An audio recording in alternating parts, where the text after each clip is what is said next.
Il y a deux éléments intéressants techniquement que je vous souhaitais développer. C'est l'aspect Chirp. Je suis sûr que vous avez déjà entendu parler de ça, que ce soit chez Raymarine ou chez nos concurrents. C'est une façon qui permet en fait d'obtenir une très bonne discrimination. Donc si vous voulez, c'est une rupture technologique par rapport à ce qu'on faisait il y a 10 ou 15 ans. On a des produits qui ont une capacité à discriminer en fait les différents éléments comme on ne l'a jamais proposé sur ce type de produit. Et ensuite, dans la plupart des produits, vous verrez qu'on a introduit le Wi-Fi. L'objectif en fait, c'est l'utilisation de la tablette ou des smartphones.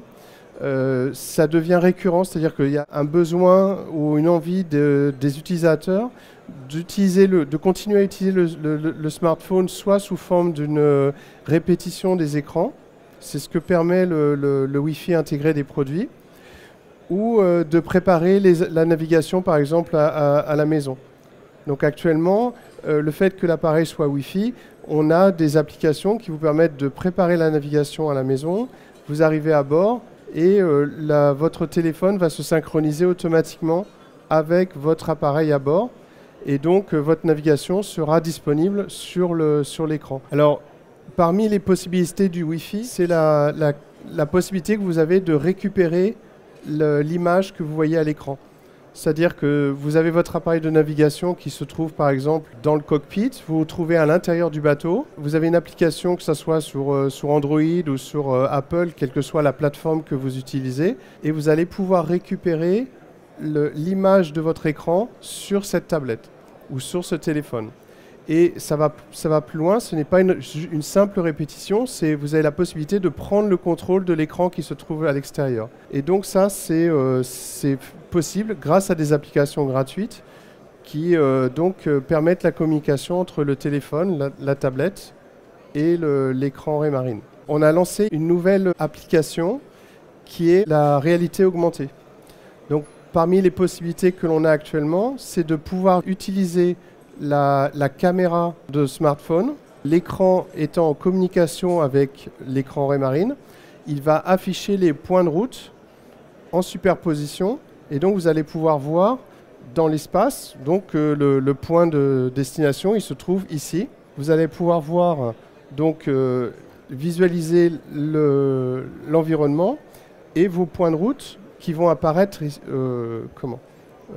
ici dans l'espace, et vous pouvez cliquer dessus sur votre smartphone et ça va vous donner la distance et le cap à ces points. On lance l'appli et en fait là on peut interagir avec l'écran principal et on peut afficher donc les points de route et donc en réalité augmentée ça donne ça. On a une idée de la position du point.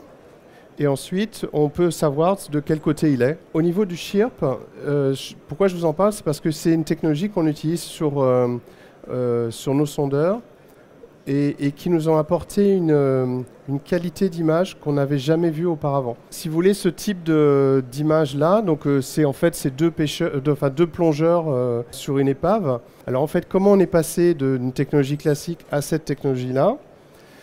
En fait, vous avez un autre exemple ici, où vous voyez, on a toutes les parties immergées qui sont clairement définies. C'est extrêmement fin. Alors que d'habitude, on avait plutôt ce type d'image dans un sondeur classique. En fait, on a donc un écran qui va servir d'affichage. On a un module sondeur qui contient un émetteur et une sonde. En fait, ce qui se passe, c'est qu'on envoie une émission en ultrasons. Donc, il y a la particularité de se transmettre correctement dans l'eau. Et en fait, la particularité du système, c'est que je vais envoyer donc de l'énergie. Et le temps que met l'énergie pour revenir me permet de déterminer la distance à laquelle se trouvent le ou les objets que je veux afficher. L'inconvénient, si vous voulez, c'est que les sondeurs classiques, ils ont une fréquence fixe qui est adaptée en fait à la profondeur qu'on veut sonder. Et c'est très difficile en fait d'optimiser le retour des objets. Par exemple, un poisson qui se trouverait vers le fond, lorsque le fond renvoie de l'énergie, le poisson il est noyé dans cette énergie qui revient du fond, et donc on n'arrive pas à bien voir, à distinguer les éléments entre eux. Donc il fallait trouver une autre technologie pour pouvoir en fait permettre une meilleure discrimination des éléments entre eux. Si vous voulez, en fait, ce qui se passe, c'est que dans un sondeur, je ne sais pas si vous en avez un et si vous avez déjà écouté, vous entendez une espèce de tic, tic, tic. C'est l'impulsion d'énergie qui est envoyée par le sondeur qui correspond à cette fréquence, à cette quantité d'énergie qu'il envoie dans l'eau. Dans un système classique, en fait, donc, ce qui se passe, c'est que tous les éléments sont baignés par la même fréquence. Là, ce qu'on fait dans un système Chirp, et c'est la même technologie qu'on va utiliser pour le radar. On ne va pas avoir une fréquence fixe, on va avoir une fréquence modulée. Et l'avantage, si vous voulez, c'est que le poisson, par exemple, qui est près du fond, il aura une résonance, un petit peu comme si on faisait l'analogie avec le son, qui est différente du fond. Ce qui fait que les éléments entre eux, on arrive à faire une distinction et on arrive à avoir une meilleure discrimination entre les éléments. Concernant les écrans multifonctions, donc on a tout un tas une gamme importante. Ce qu'il faut savoir, c'est que chez nous, tous les écrans utilisent le même logiciel. L'operating system, le Windows de chez Raymarine s'appelle Lighthouse. Et tous les écrans, des écrans de 6 pouces à ceux qu'on trouve sur les yachts, ils ont exactement le même logiciel, les mêmes fonctions. Ce qui change, c'est juste la taille d'écran.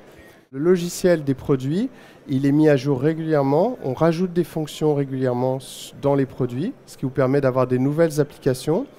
Et en termes d'amélioration et d'innovation, puisque je suis là pour vous parler d'innovation, sachez que la mise à jour des produits se fait, encore une fois, par le Wi-Fi. L'appareil va pouvoir se connecter à Internet, vérifier s'il y a des mises à jour de produits, et ça se fera entièrement automatiquement. Parmi les fonctions qu'on a introduites récemment, il y a la fonction Dock-to-Dock.